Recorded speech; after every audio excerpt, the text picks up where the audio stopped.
Baik Bapak Ibu, perkenalkan nama saya Ernest P. Huta Barat, NPM 2152008. Pada saat ini saya akan mempresentasikan ujian akhir semester ganjil tahun akademik 2021-2022. Mata kuliah Metode Penelitian Ilmu Hukum. Dosen penguji Rina S. Sarullah, SH, MCL, PhD. Baik Bapak Ibu, dalam kesempatan ini persentase dengan judul Kewenangan Dewan Pers terhadap Pers menurut Undang-Undang Nomor 40 Tahun 1999 tentang Pers. Pada program studi Magister Ilmu Hukum Fakultas Hukum Universitas Internasional Batam.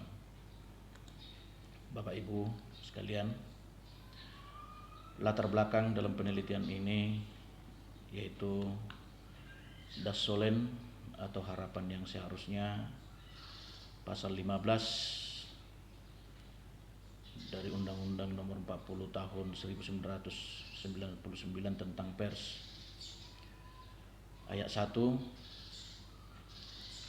dalam upaya mengembangkan kemerdekaan pers dan meningkatkan kehidupan pers nasional, dibentuk Dewan Pers yang independen.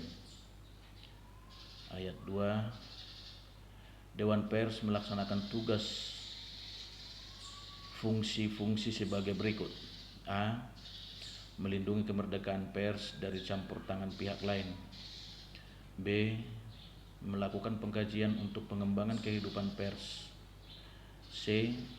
Menetapkan dan mengawasi pelaksanaan kode etik jurnalistik. D. Memberikan pertimbangan dan mengupayakan penyelesaian pengaduan masyarakat atas kasus-kasus yang berhubungan dengan pemberitaan pers. E.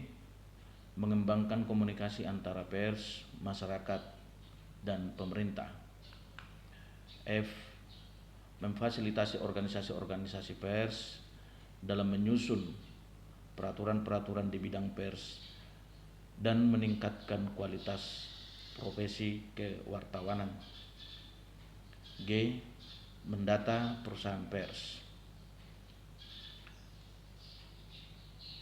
Ayat 3, anggota Dewan Pers terdiri dari A.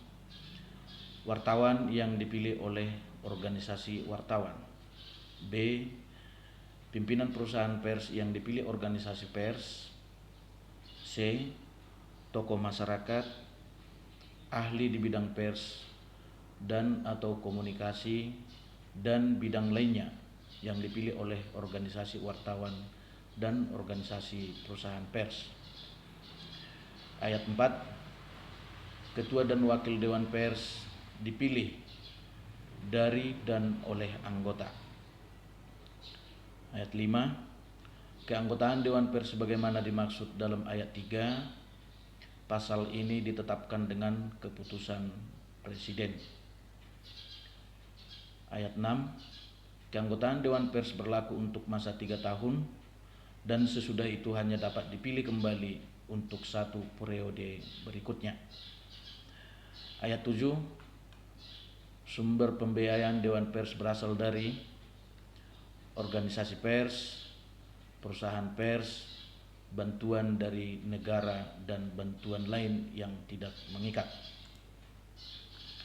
Dasen atau faktanya, pada fakta atau kenyataannya, Dewan Pers dianggap oleh pers telah melampaui kewenangannya dalam menerbitkan, membuat, dan memberlakukan peraturan-peraturan yang cenderung merugikan pers itu sendiri. Misalnya, masalah verifikasi administrasi dan verifikasi faktual terhadap perusahaan pers, yang tentu aturan ini akan berimbas terhadap kerjasama atau MOU, baik itu terhadap pemerintah maupun BUMN dan swasta. Persoalan inilah yang menjadi gejolak bagi pers di Indonesia pada saat ini. Salah satu contoh dalam pemberitaan dengan judul "Verifikasi Media dan UKW ala Dewan Pers memusnahkan roh kemerdekaan pers". Dalam persoalan ini, fokus penelitian dari kewenangan dan kedudukan Dewan Pers terhadap pers menurut Undang-Undang Nomor 40 Tahun 1999 tentang pers, yaitu pada pasal 15. Permasalahan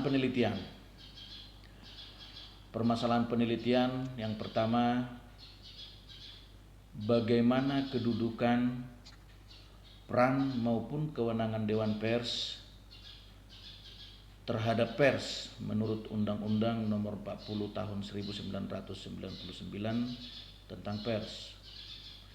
Terus permasalahan yang kedua, apakah aturan dan peraturan yang dibuat oleh Dewan Pers terhadap pers tepat menurut Undang-Undang Nomor 40 Tahun 1999 tentang pers. Yang ketiga, bagaimana menghadapi pro kontra terhadap aturan maupun peraturan yang dibuat oleh Dewan Pers terhadap pers. Selanjutnya, Bapak Ibu sekalian, untuk tujuan penelitian, yaitu yang pertama, menguraikan dan menganalisis kedudukan, peran, kewenangan Dewan Pers terhadap pers menurut Undang-Undang Nomor 40 Tahun 1999 tentang pers. Tujuan penelitian yang kedua, menguraikan dan menganalisa aturan dan peraturan yang diterbitkan oleh Dewan Pers terhadap pers. Yang ketiga, memberikan masukan terhadap pers terkait pro kontra ataupun peraturan yang diterbitkan oleh Dewan Pers terhadap pers itu sendiri.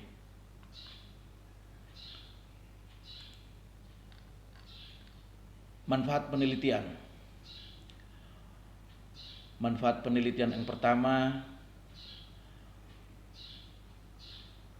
menyatakan teori hukum progresif oleh Sacipta Raharjo adalah yang relevan untuk menganalisa kewenangan Dewan Pers terhadap pers menurut Undang-Undang Nomor 40 Tahun 1999 tentang pers, sehingga penelitian selanjutnya dapat menggunakan teori hukum progresif oleh Sacipta Raharjo untuk melakukan penelitian terkait kewenangan Dewan Pers terhadap pers.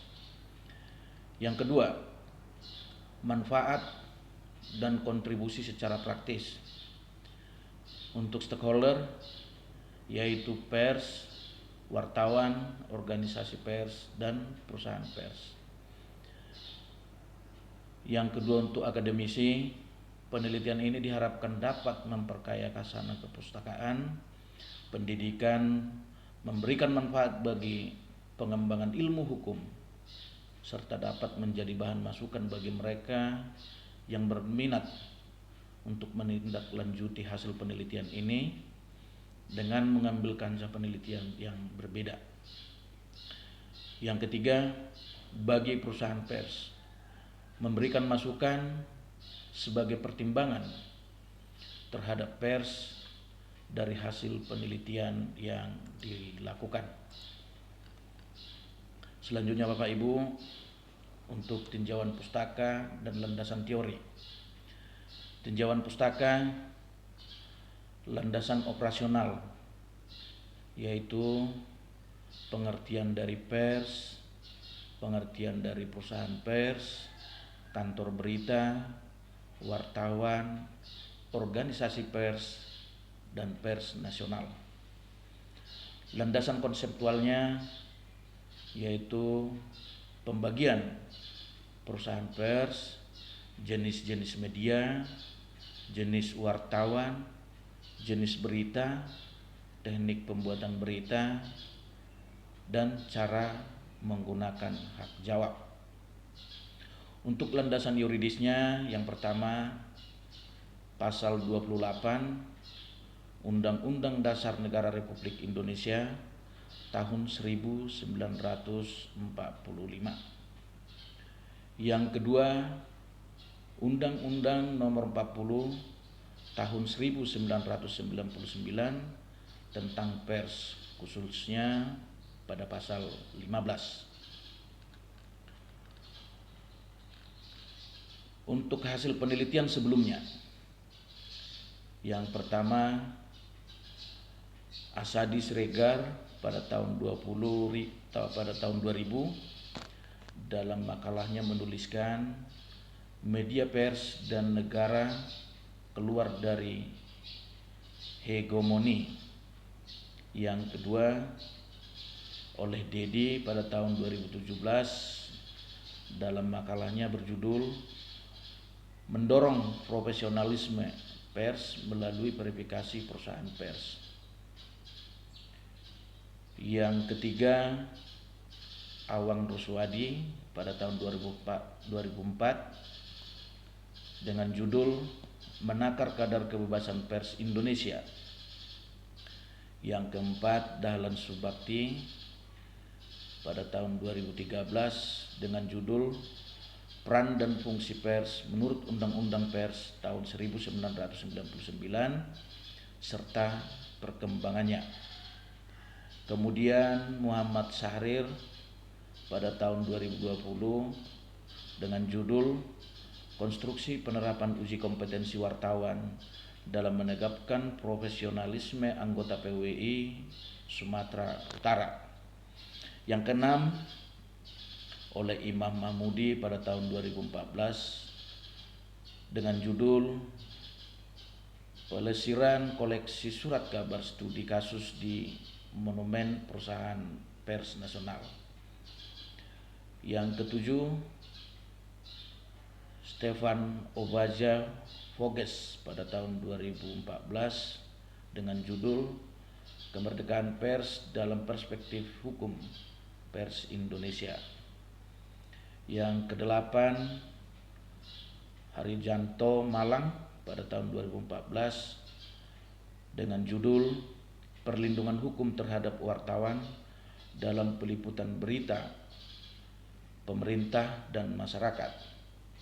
Kemudian nomor 9 Mutia dengan judul Demokrasi dan Negara Hukum yang dia tulis dalam Jurnal Hukum nomor 3 volume 16 pada tahun 2009. Selanjutnya Agustin Wijastuti pada tahun 2013 dengan judul Perlindungan Hukum bagi Kebebasan Pers. Kemudian yang 11 Imade Adiana pada tahun 2015 dengan judul Implikasi Uji Kompetensi terhadap Kesadaran Hukum Pers Wartawan Media Cetak di Kota Denpasar. Untuk landasan teori hukum progresif oleh Sacipto Raharjo. Sacipto Raharjo berpandangan bahwa hukum dibentuk untuk manusia, bukan manusia untuk hukum. Sehingga hukum buatan manusia seharusnya tidak mereduksi kemuliaan dan hormat sebatas yang dikatakan dalam undang-undang. Menjalankan hukum haruslah dengan determinasi, empati, dedikasi, komitmen terhadap penderitaan bangsa untuk berani mencari jalan lain guna mensejahterakan masyarakat. Selanjutnya, Bapak Ibu, untuk metode penelitian. Rancangan penelitian yaitu dengan menggunakan penelitian normatif. Untuk objek penelitian, data sekunder yaitu bahan hukum primer. Undang-Undang Nomor 40 Tahun 1999 tentang pers. Yang kedua, hukum sekunder, yaitu dari buku, jurnal, dan hasil-hasil penelitian. Teknik pengumpulan data. Teknik pengumpulan data yaitu studi dokumen dan studi kepustakaan. Sedangkan untuk metode analis data yaitu metode penelitian kualitatif. Demikian Bapak Ibu yang dapat saya sampaikan tentang persentase kewenangan Dewan Pers terhadap pers menurut Undang-Undang Nomor 40 Tahun 1999 tentang pers. Terima kasih.